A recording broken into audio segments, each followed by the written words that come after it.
So obviously, I'm sure these last few days have been quite the whirlwind for you. I guess just kind of explain to me what things have been like since Monday, because obviously you knew some of this stuff that we all just found out about on Monday. So what have the last few days and processing all of that been like for you? Yeah, I mean, I think it's difficult because, there's pretty much nothing in the report, at least regarding Paul and Christy, that I'm surprised by. I didn't know, some of the little details of text messages and emails and things like that, but um, it's hard because none of it has been a shock. It's been almost a little bit of a relief to see that everyone is hearing it, everyone is knowing, especially with the stuff at racing. Like for so long we knew the information needed to go out, but it wasn't supposed to, and all of that. So I think it's just been a little bit of a relief to know that it's out there, but also, obviously just everyone replaying it and all the heaviness of it has been a lot, but it's important and, worth it. When before the findings of the investigation came out, were you told by the club to not speak publicly about these accusations and stuff regarding Christy Holly? Was that because of the NDA? Things like that. We didn't, yeah, none of the players signed an NDA, but they did ask us not to say anything publicly about what happened. Specifically to me, when I went into interviews and things like that, they just said to be as vague as possible without saying what actually happened. They presented that as a way to protect Erin, and everything that had happened. So I think that was why we as a group bought in, even knowing how awful it was and how important it was for the information to get out. But they told us that if we said what Christy did, he could sue for defamation of his name, and that would force Erin to go to court. So none of us wanted to put her in that position. Yeah, as you look back at it, Michelle, I mean, we all kind of understand that situation. Do you feel like as things have come out, how do you feel about, do you think the club was being straight up with you on that? And what do you think of their silence like in the last couple of days from racing? Yeah, I think it's been incredibly difficult to wrestle with. I think that entire situation at Louisville, I've had to do a lot of introspection and figure out like why I did and didn't do the things that I did and where that came from and where that guidance came from. And it feels really bad. At the end of the day, I know everything I chose to do was in the best interest of Erin and what I believed at the time was best for her.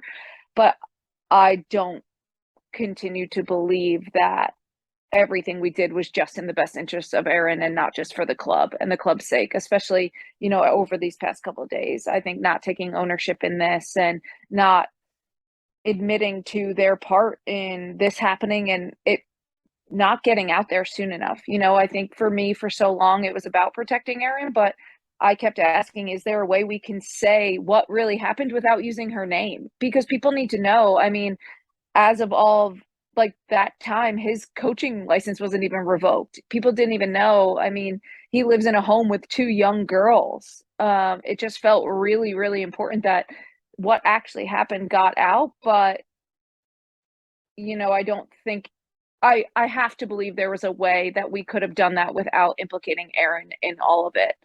Um, so yeah, it's really hard to believe now that everything we did was actually for Erin and not just for the sake of the reputation of the club. And something that I keep going back to is during that time, our comms person along with our GM contacted me and said that there was a local paper that had picked up what happened with Erin and they were going to leak it.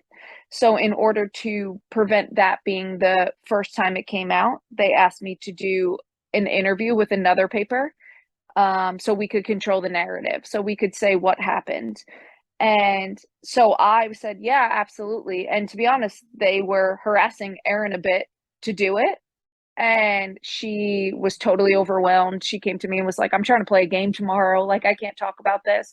So I said to them, look, like, leave Erin alone. She said I could speak on her behalf. I'm not going to use her name, but I'll happily say everything that happened. So I'll do the interview. And I spent an hour and a half detailing in gross detail what happened, with Erin's permission. And did the entire interview and they said, okay, this will probably be out next week. And I just said, okay, let me know because our team needs to know this is coming out. Aaron needs to know this is coming out. We need a heads up. And then, I followed up with our comms person a couple times and asked, what's going on with the article? And he just kept saying, oh, I don't know, it's delayed. And then that article never came out. And the quote unquote local paper that was going to leak what happened never came out. And so I've wrestled with that, like, okay, so why didn't they want that article to come out? Why didn't that article come out? What did I say that didn't make the club look good? Because that was the first time I was able to really say every single thing that happened. So there's little events like that that make me think, like, what really was going on and what was their actual motive. About when was that?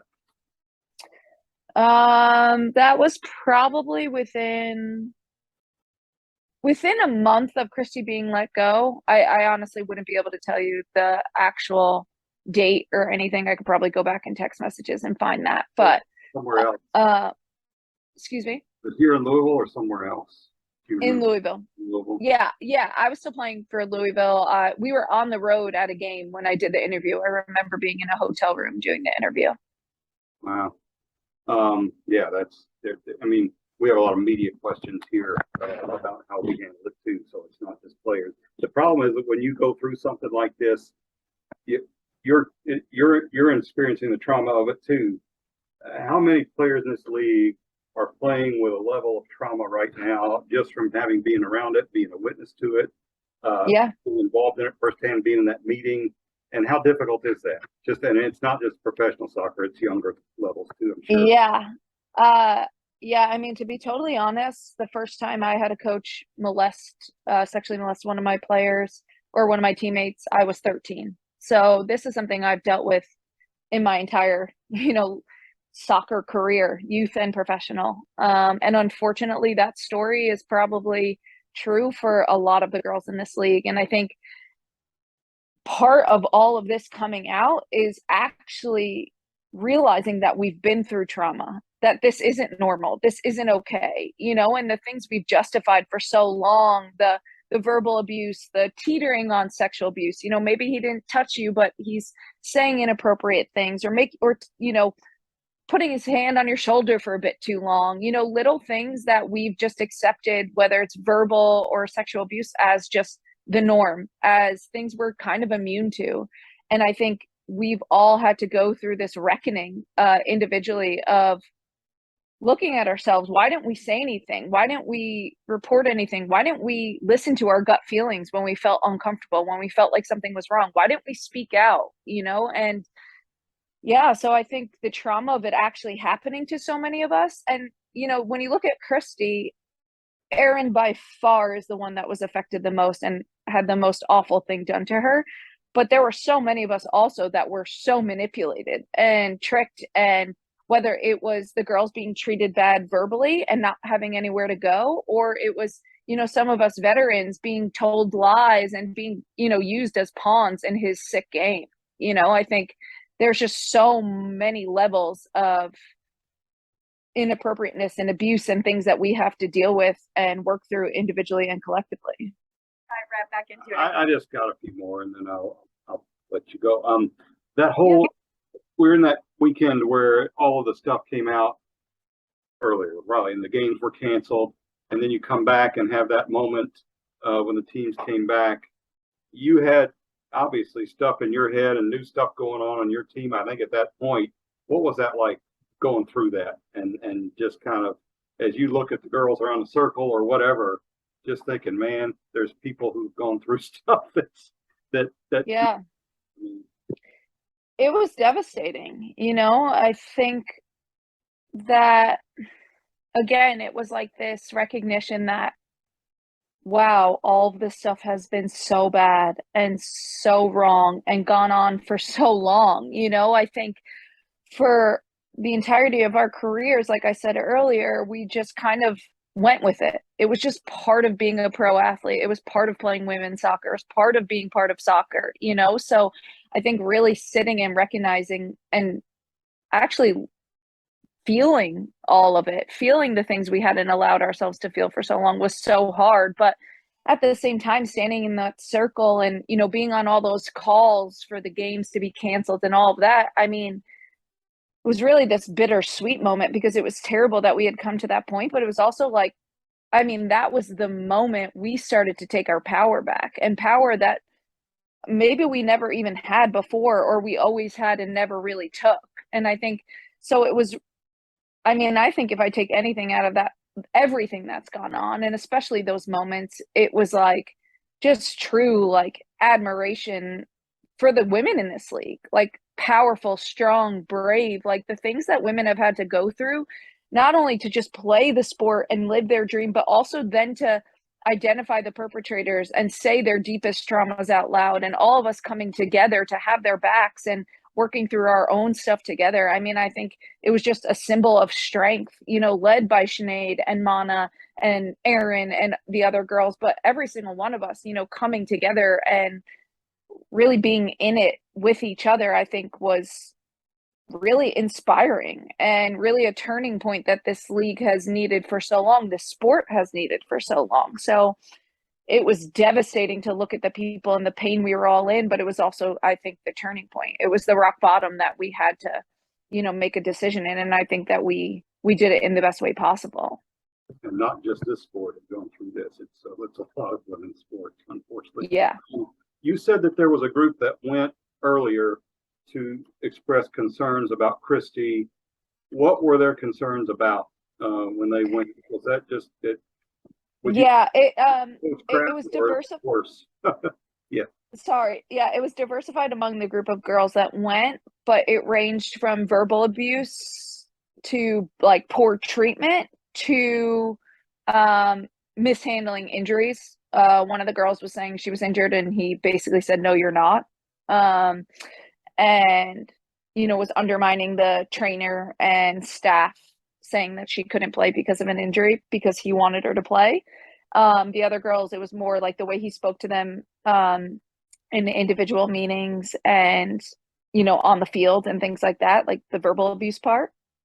So the three of them went to James to talk to him about the issues they were having because they felt like they were getting nowhere, you know, trying to talk to Christy about these things or talk to other staff members. So they went above his head, and obviously it, you know, as I've said, you know, James brought Christy in, and, you know, what he called an attempt to solve the problem ended up exacerbating the problem and creating a culture where nobody would ever go to James again because it just led to worse treatment and, you know, no resolve. And yeah, you're right. That makes it, once the coach comes in, it's not, you know, that how it's going to end up on that problem. Yeah. Just real quick on the interview you did, I don't know what we can do with it. Was it with the Louisville newspaper, or do you know just a paper here in town, or do you know who you were talking to? The person I spoke to was a like it wasn't a Louisville reporter. It was he's been covering women's soccer for a long time. I don't know if I feel comfortable saying his name. I don't. Yeah. But yeah, it wasn't a Louisville reporter. It was a well-known soccer reporter, and they basically steered me towards him to say, like, look, let's get this reputable source. We know this is a good, like, this is how it was presented to me, is this is a good source. Yeah, he has the player's best interest in mind. He's been in the game. It's a respectable source. So let's speak with him so that we can do justice to the story. Well, and then it just never happened. Yeah, it's, you know, you hear that with people that thought, well, I thought they were handling it well at the time, but now that I think back, were they real? And it's not, you know, there's more than one that are like, well, what really was it? And that's the hard thing about it. Yeah, I mean, I think that's the hardest thing for me is I knew the story needed to come out, and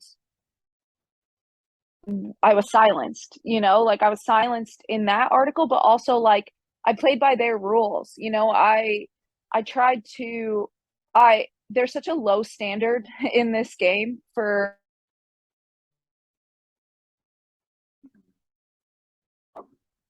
the way things have been, that made me respect them so much because, you know, in the past people had been reported for doing bad things and nobody did anything about it. So I was like, oh wow, like this club really walks the walk, you know, like they they fired somebody who did something so wrong. But like, in retrospect, again, like one of the things I feel shameful about, like to not know better, like everything that was reported, like in that report, that 319-page report, every single thing about Christy, the video meetings, Aaron told them every single detail. He knew all of that and still like didn't allow for the things this man had done to be exposed and to be held accountable. I mean, for all we knew, he was home coaching a girls' club team, because when you say somebody's fired for cause, they kept telling us, oh, wow, that's such a strong statement. But in reality, there's so many causes and so many causes that people can turn a blind eye to. So, people back in his hometown, we're going to let him coach 15-year-old girls. He still had a coaching license. He could have gone anywhere in the world and still coach. And if even one more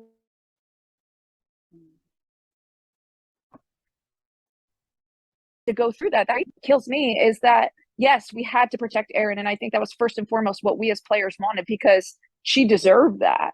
But there still had to be a way to say what had happened without using her name, and to make sure that the proper things were done, to make sure he'd never coached again and never was able to do that to another human. The next day we asked James if it was something illegal that had gotten Holly fired, and he said it was a matter of interpretation. He didn't know. In retrospect, that was not a good statement to make. How does that make you feel? And then again, just would you like to see the club say something now at this point? It makes me feel so frustrated because, honestly, I was interviewed that same day. And before I went out, I said, like, can I speak freely? And they were kind of prepping me for this interview and, building me up like, oh, you know how to handle these things. Like, we can coach you through it. But basically just try to be as elusive as you can. You don't have to say you like him or anything, but try not to say anything. And I remember one question straight flat out in my interview was, would you ever play for Christy Holly again? And all I wanted to say was absolutely effing not. Like, that man has done to a woman what no one should ever do. He should be in jail, never mind in a league or in a place to ever coach me or any other female or human again. But instead I said, I don't think there will ever be an opportunity for him to do so. Again, leaving it so broad. And yeah, so James says, yeah, it's not illegal, but again, it's so hard to see it through this lens now, because then I was like, okay, he's protecting Erin. He's protecting Erin because that's the story they kept giving us. But like, Erin wouldn't have gotten any publicity or any trouble or had to be put in any discomfort for him to have just said he sexually abused a player, period. You don't know which one. You may never know which one, but we got rid of him because he sexually abused a player.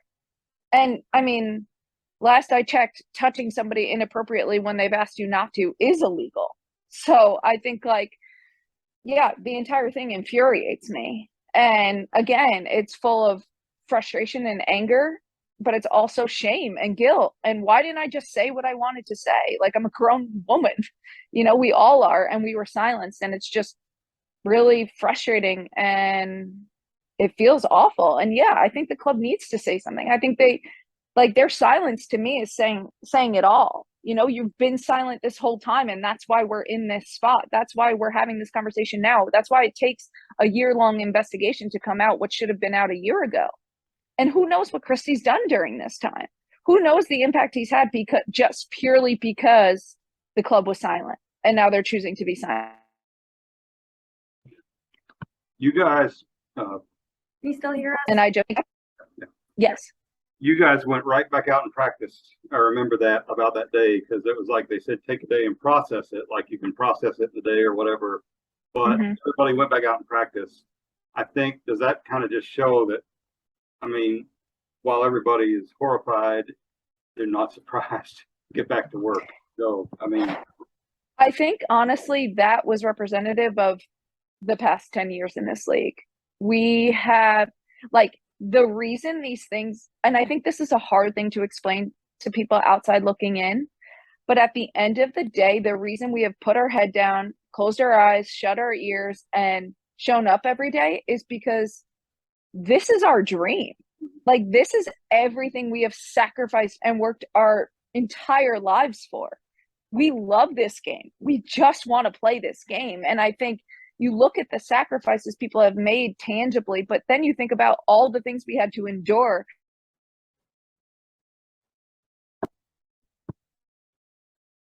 And we didn't take any, like, that's just what we've done. That's what we've known. And this game is everything to us. So, you know, us deciding as a team to go out and train the next day is just, you know, a byproduct or representative of what we've done every single day, because this abuse has existed in our careers this entire time.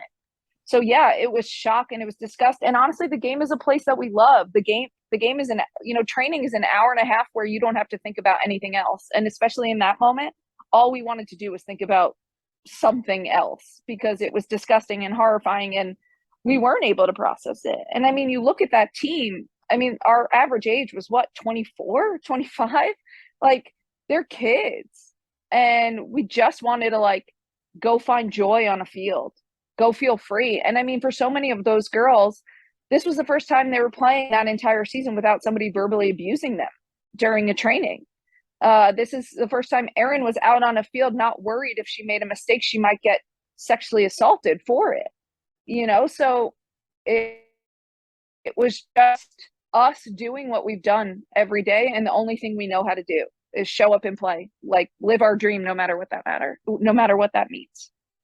Well, thank you, Michelle. I don't have anything else. Yeah, I appreciate all you have done and everything. I know that you're probably beating yourself up too over, like, press conference, but when you think you're protecting your teammate, you know, and that's what you feel like you should do, I think, you know, you don't have a whole lot of choice, I don't think, sometimes. But I appreciate your time here. Yeah. Thank you. I appreciate it. I've got just one question for you. Kind of two, depending how you take it. You know, what do you want the club to say? What do you want the club to do following this? What do you want the league to do? Because obviously something needs to be done. I mean, I think you look at what happened to Portland today. Like, the people that allowed it to happen are gone. And I think that needs to happen at Racing. And again, I wasn't there this season. I don't know what those girls are feeling and thinking and experiencing. But at the end of the day, I know that for that season and for everything that happened, there was no trust in the ownership and not the ownership, in the general management, in the president at that point. Like, they had broken trust. And I had voiced that to them, you know, pretty late, pretty honestly, not that long before I was let go. I told them that there was a lack of trust in the group, that they had lost the trust of the group. And I think you can't exist like that, not in this day and age where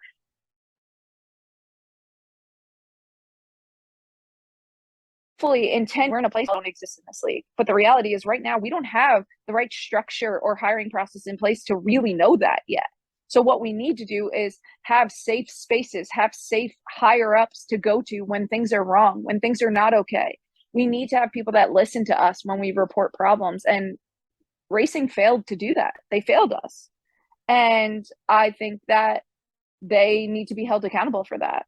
And I think whether it's the club or the ownership of the club or the league, it doesn't matter who does it. But I mean, Portland has finally let them go. And I think it was way too late and whatever, but I think they need to follow suit. And I think we need to make sure that there are people in place that the players trust and keep the players safe. Like, protecting the players is the number one priority right now. And I don't know that you can say that that is going to happen with who's currently at Racing. Do you think that needed to happen as soon as they fired Holly as well? Or do you think now, because of the lack of response that they've had to the report, is part of the reason why it needs to happen? That's hard for me to say, because I still don't really know what the hiring process was like for Holly. Like, what did they know? What did they do their due diligence? You know, did they really know? Because there's a lot of things not to know. I think my frustration is more how they handled, like, you knew coming in, Christy Holly had a bad reputation. To some extent, they knew that. So I think as soon as players come to complain about that person, you should be all eyes, all ears, and listening to the players, not siding with him, not siding with the person that you're already suspicious of. And I know that there were multiple things that came up about Christy that entire season that they knew about, that were reported to them, that they took into account, and they still chose to keep him around. They still chose to not do their due diligence. So I think it's more that, do I blame them for hiring Christy? I don't know, because I don't know what they knew. I don't know if it's based on the recommendations of him not doing justice to what he had really done. So I hesitate to totally blame them for that, because I just don't know. But I do know that once he was there, he should have been on thin ice, and that every single report should have been taken seriously and acknowledged and done something about. And so I think there were so many opportunities that things came up with Christy that they should have done something different, and they should have been listening to players. And then when the worst of all things happens, to not expose him. We're just as bad as when Sky Blue sent him to us and didn't say what he did wrong, because in that time somebody else could have hired him too. And because for all they know, he was fired for cause. Like, who knows what that means? So another team, another country could have hired him, and we would have just never actually said what happened. And we were just leaving more women exposed to his disgusting behavior. All right, Michelle, I don't want to take too much more of your time. So is there anything else that you wanted to add, something we didn't ask you that you want people to know? I know we covered a lot of ground. Yeah, I was going to say, yeah, I feel like there's been so much said in this time. I just think that right now the priorities of the league and club need to be protecting the players. And I think it's first and foremost making sure that we get to root of all the current problems, which, is first, they fired the coaches. Okay, good. Good first step. Now, like, who allowed that behavior? Who covered up that behavior? Then they need to go. And I think just really holding everyone that was implicit in any of this in any way, holding them accountable, is the only way we're going to finally root out this league of the people that have made it bad, and then start to be able to turn a corner and implement policies and different hiring, structures, and so many things that need to be done to reinstate trust in this league, reinstate, prioritizing the players and get the right people in place. And it's going to be a process, but, the next step of this process is really looking into every single club and every single piece of all these things that have come out, and making sure that they are dealt with and not pushed aside. Nothing can be swept under a rug anymore. Like, this is the time to make change. And yeah, I think that's just feels really important to me right now. I think we can't move forward until those things are done. All right. Well, look at that. A letter from Racing Louisville FC president James O'Connor just came out. Literally just. Wow. Okay. Let me look at it. Yeah. I know we're both just getting it right now. So we commend Aaron for her bravery in coming forward as part of U.S. Soccer's investigation. While our former coach was terminated within 24 hours of us being alerted to the behavior, we know that wasn't enough, and that we failed our locker room by creating a space where this behavior could occur. We've worked hard every day since then to ensure a safe environment. This includes implementation of club-wide anonymous reporting. We'll cooperate with the ongoing investigation. We're not the same club now that we were in August. We now owe it to our players and community to prove it. That's pretty much it. That's not the whole thing, but that's the gist of it. I don't know. It's pretty boilerplate, I guess, but what are your thoughts? I hadn't read you the whole thing, so it's hard to kind of read. Yeah. I mean, it's tough, because I think, how are you not the same place when the same person is in charge? How are you not the same place when you look at that roster, and the vast majority of people that are off that roster this year are the ones that complained, the ones that said something? Is that the result of speaking up there? It just doesn't feel like enough. I think similarly, like Merritt Paulson at Portland said how disgusted and upset he was by everything. And yeah, that's bare minimum. And, even in that quote, I hear that he's trying to, lay on the laurels of just like, yeah, we knew, and then we fired him within 24 hours. Like, that's bare minimum. Like, that can't be the impressive thing. And I think that's the thing that made me so upset last year is that impressed me so much. That shouldn't be the case. Like, that's just because we've set such a bad precedent that the tiniest little like examples of human decency impress us. And it's not impressive. Like, what's impressive is doing something when somebody tells you something, not making it be this awful thing, preventing it before it happens. And then honestly, if your priority is the players, then you put the players first, not the club's reputation. And I feel like they put the club's reputation above the players. So still doesn't feel like enough to me. But again, I'm just hearing it for the first time and digesting it. But that's my take on it.